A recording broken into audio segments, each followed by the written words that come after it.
Salut à tous, c'est Détectorion et bienvenue dans le premier épisode d'une série qui consiste à revenir sur des trouvailles faites par Victor ou moi-même. Aujourd'hui, on se retrouve donc avec cette trouvaille faite hors vidéo et postée sur le compte Instagram Détectorion.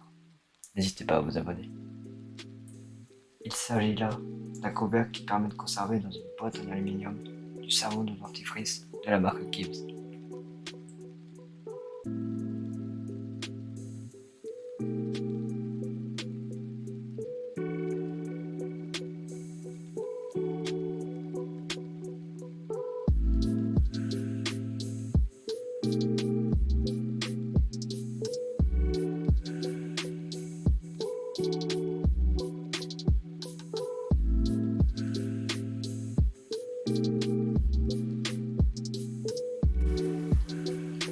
Objet courant de la première moitié du XXe siècle, c'est-à-dire entre 1906 et 1960, on le trouvait tout aussi bien à la maison qu'à la caserne. Je parle du savon dentifrice Gibbs. Ce savon faisant partie des produits vedettes de la marque Gibbs, avec le savon de toilette au cold cream vers 1820 et le savon à barbe vers 1840.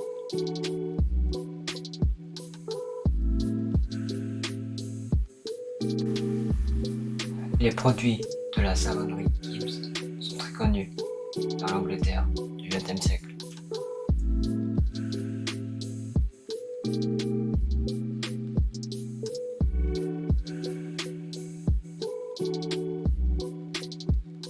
Alors qu'il est en séjour en Angleterre, un certain parfumeur nommé Lucien Allègre s'intéresse beaucoup aux produits de la savonnerie Gibbs.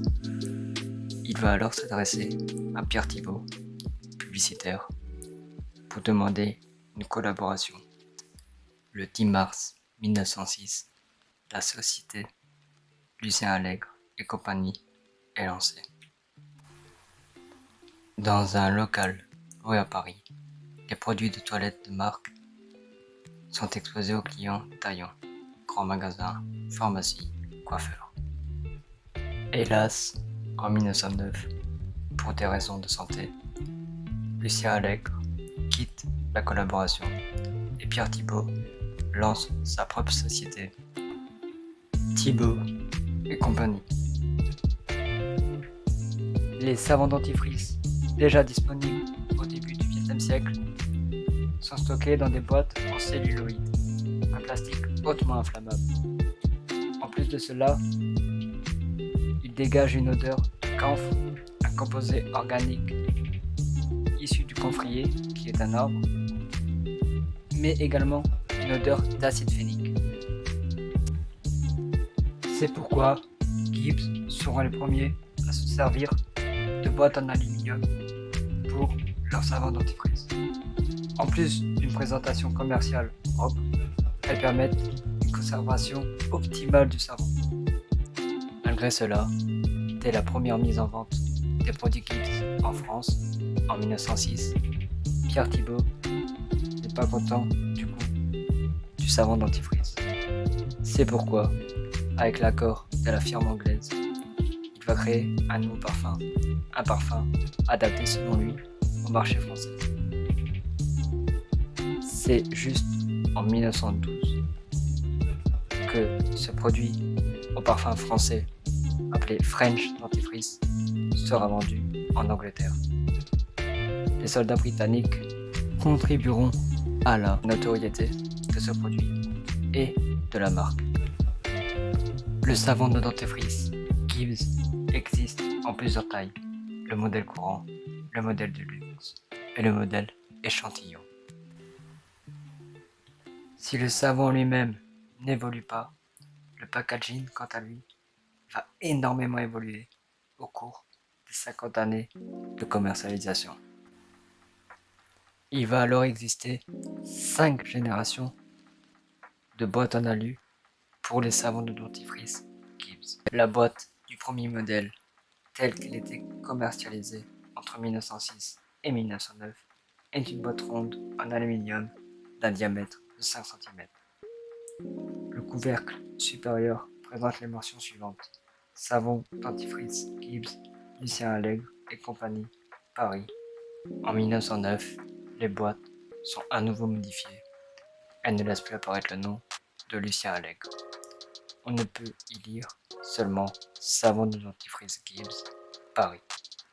La vente de ces boîtes second modèle se stocke en 1923 et remarquez que le couvercle inférieur est nu d'informations. La génération numéro 3 de boîtes en alu pour savon et dentifrice est quasi similaire à la précédente.